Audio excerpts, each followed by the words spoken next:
Hey guys, what's up?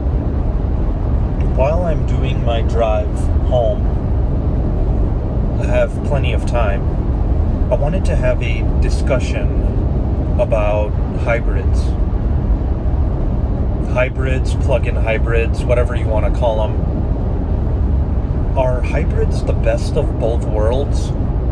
Or should we actually flip that thought and think of them as the worst of both worlds, meaning EV and gas vehicles?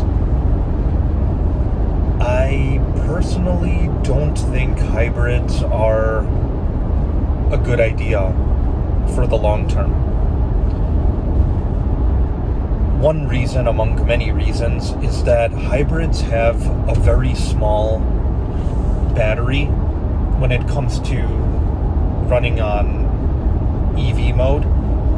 They have a very small range on their EV mode only, and they are still heavily reliant on gas, which means that those cars are still going to be polluting when they are running on gas. Gas is arguably a finite supply on Earth. Not to mention the pollution it causes.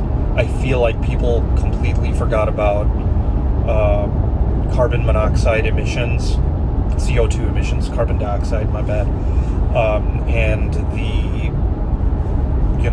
related depletion of the ozone layer. Pardon me if I was asleep at the wheel, but aren't those still issues in today's world?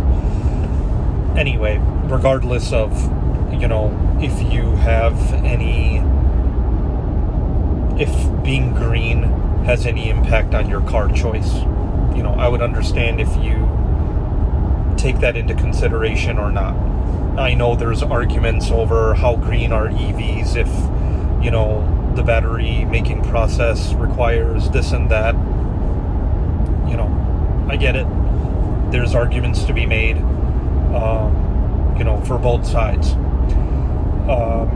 But I just feel like EVs, like actual EVs, which I don't hesitate to say Tesla is the leader of the EVs. No company makes as relatively affordable EV cars as Tesla. No EVs go as long in range as Teslas can. Teslas are arguably affordable cars. They are getting more affordable as time goes on. And if you compare the cost of gas to the cost of electricity, I'm living proof of this. I could make videos on this. Electricity is way cheaper than gas. And yes, I know that a lot of that cost and convenience comes down to whether you have a garage to store these vehicles in. Because if you do have a garage and you have a wall charger, hands down, the cost of electricity is way lower than gas. And that's primarily the reason why I recommend going with a Tesla. I wouldn't go with another EV, more so because Tesla has a lot of years under its belt. It's gone through the fire and flames of making EVs. When it comes to EVs, I feel like the most dependable one to go with is a Tesla. Now, when you go back to the hybrids have a small battery, so arguably, I'm just going to take an average, you might be able to go 35 miles of EV-only range on a hybrid or a plug-in hybrid, whatever you want to call it. And I sort of feel like that's not enough range to make you not rely on the gas part of the car. So if the gas is still part of the car, that means you have the motor, the transmission, the pollution inside your house, which you may not care about. But so that pretty much means that you're still going to be doing oil changes. You're still going to need the typical tune-ups.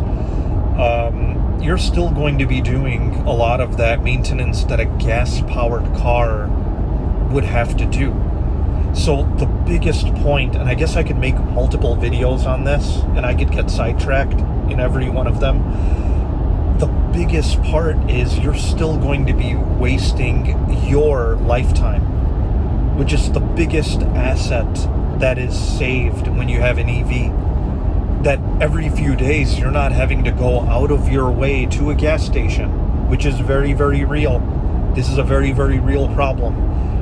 That, yes, if you're going on road trips with an EV and it's a Tesla, which in my opinion that's the best EV to get, yeah, I know you're going to waste time supercharging at the superchargers, whether it's winter and you're having to do it too frequently, or it's summer and you're getting great range,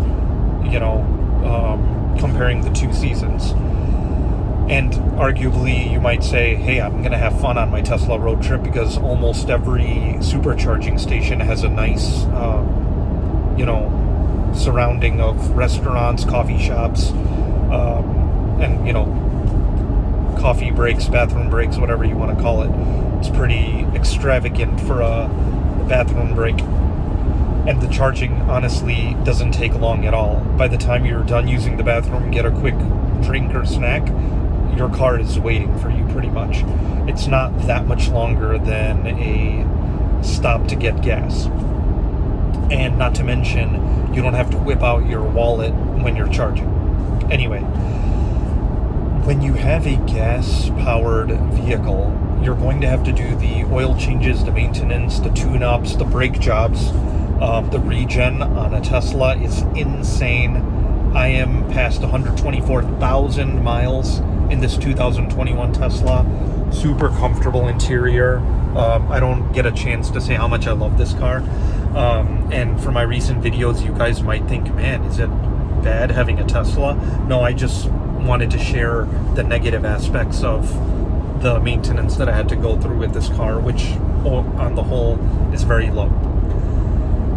But yeah, you have to spend a lot of time, your time, over maintenance of gas-powered cars when you have a gas-powered car. And you have to go every few days or maybe every week to a dirty gas station to fuel up your car. And people kind of forget that it's out of their way. Yeah, they might pit stop at the gas station close to their house on the way to wherever they're going, either from their house or on their way back home. So they kind of forget that that's kind of built into their routine, but it's a waste of time. When you have a EV that can charge up in your own garage, and let's say you don't drive as far as I have to go for work,